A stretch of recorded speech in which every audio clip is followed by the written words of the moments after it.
and welcome to How to Solve a Rubik's Cube in 30 Seconds. This is a multi-part series that will teach you actually how to solve the Rubik's Cube in 30 seconds. I've seen a lot of videos that say they can teach you how to solve the Rubik's Cube in 30 seconds or 45 seconds, but the fact is when I watch those videos, they're not actually giving you the correct tips. I placed second in the country for solving the Rubik's Cube in 42 seconds a long time ago in my youth, and now as an adult I still know how to do it faster than ever, and I realized there's a lot of tricks that seem to have gotten lost in the process of people learning the Rubik's Cube these days, or people are just making it up on the web. So I really wanted to give a serious explanation on how to actually solve this Rubik's Cube in 30 seconds. It's a multi-part series. I hope you'll watch all my videos. You can always go back. You can always ask questions of me, and I'll answer as best I can. And then the last part, I'm going to actually solve it in 30 seconds right here, right like this. Okay, so this is part one, and this part one is going to be a little bit of basic beginner stuff that many people probably already know. But I'm going to actually tell you that you should watch this, and I'm going to give you the headline right now. And the reason is because I solved the Rubik's Cube differently than other people solve the Rubik's Cube.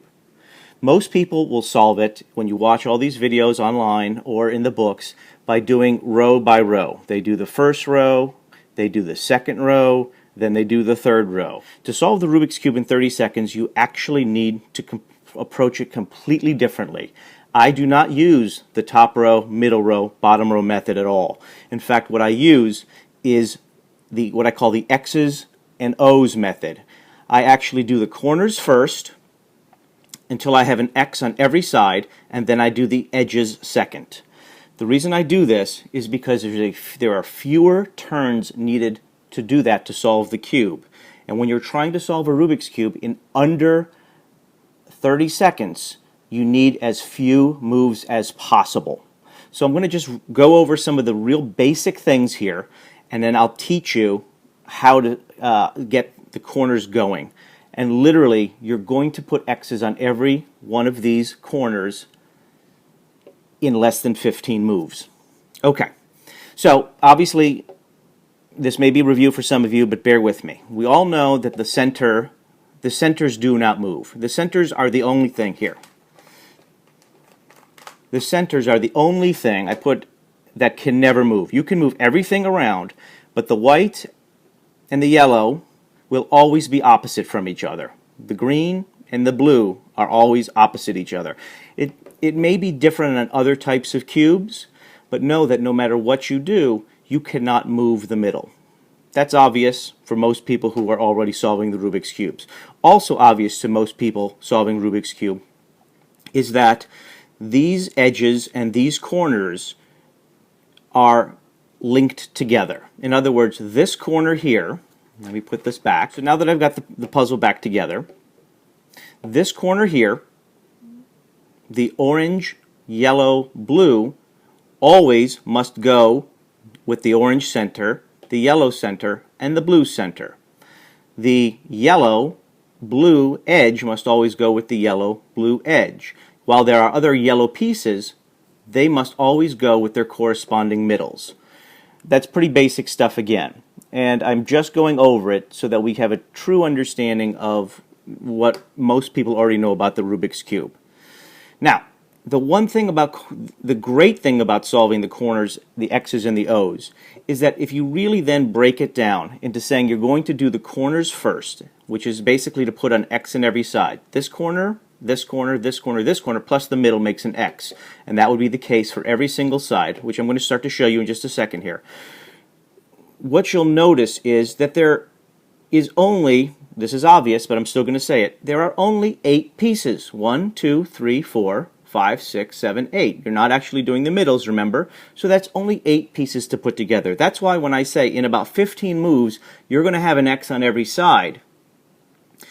That's really great. If you're going to solve a Rubik's Cube in 30 seconds or under, you need to be moving quickly. You need to be doing few moves, and that gives you the fewest moves possible. That's why when you do the top method and the middle method and the lower method, you actually while it may be easier in terms of learning moves, it actually is more turn heavy, because every time you turn something down, you're messing up the top, and you actually then have to do extra moves to put it back, so you're never blowing it.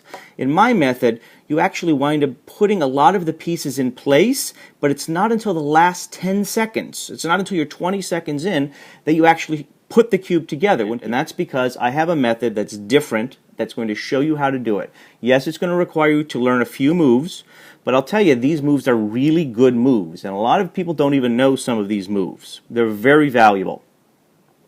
Okay, so I'm going to mess up the cube just to sort of get going here. It is. Well, for the purpose of what we're doing, it's fine. All right, so here's the mixed up cube, and we're going to move on to step one. And step one is the corners, the top corners. 1, 2, 3, 4. The bottom corners, 1, 2, 3, 4, will be done in the next step. The top corners are the easiest step of the whole thing, and the reason is because this is how you're starting to solve the cube. And before you in a championship solve the cube, the first thing that you get to do is look at the cube.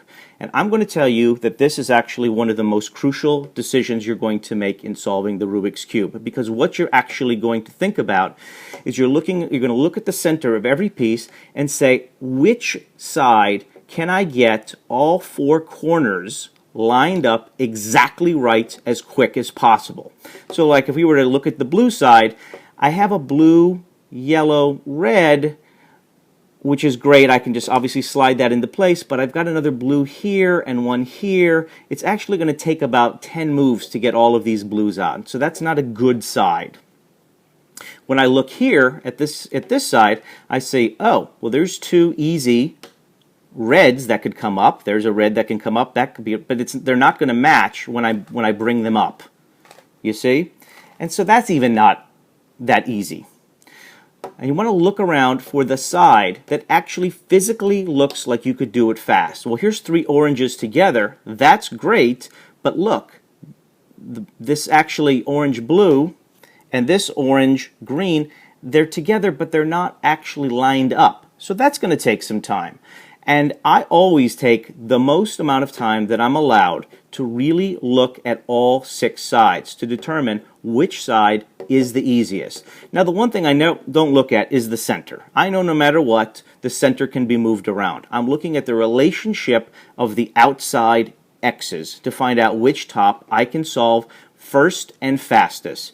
In a perfect world, you want to do the whole side of the 4 top x's in about 4 moves. Okay, so let me take a look at it, and I'm going to suggest that we do orange, the white. And I'm going to suggest we do the white because I see there's a white here, and I can bring that up in a move, and I can see there's a white here with an orange, which will match this, so that in one move of twisting this white here and this white here, I'm going to have 2 already in place. I then can see already that once I've done that, the other 2 will be very close by to just sort of put up into place. So 1, 2, that's already done. 3, that's already done. And then the 4th one, which is right here, I can easily stick into its place. I'm actually not going to show you how to do that because if you're watching this video on how to solve a Rubik's Cube in 30 seconds, you know how to put a piece from the bottom to the top. All right, I'm going to quickly teach you. So you need to get that piece there. The piece is there. You bring it down. You move it in. You bring it up. So there you go. Now what you see is we have green, green, red, red, blue, blue. And you can turn it if it makes it easier for you so that you can see that the middles match. In a speed competition, you don't have time to keep doing that. You've just got to know that the relationships of these pieces all work and keep going. Worry about the middles later. Notice what I'm not worrying about at all is I'm not worrying about the edges in any way. The method where they do the top and so forth, you do this first. I don't care about that right now. These are all going to come together later. It took us all of 6 moves, which is about 2 seconds. And we are already 4 of the 8 pieces done with the Rubik's Cube. This is going to be the end of part 1. If you move on to part 2, we're going to put the final X on every side, and you're going to see it's an additional 10 moves, and it's done. Come back if you have any questions. Please ask me. I'm happy to answer. Subscribe to my channel, and I will. You'll be able to see other things that we're going to do. And stick around for part 2.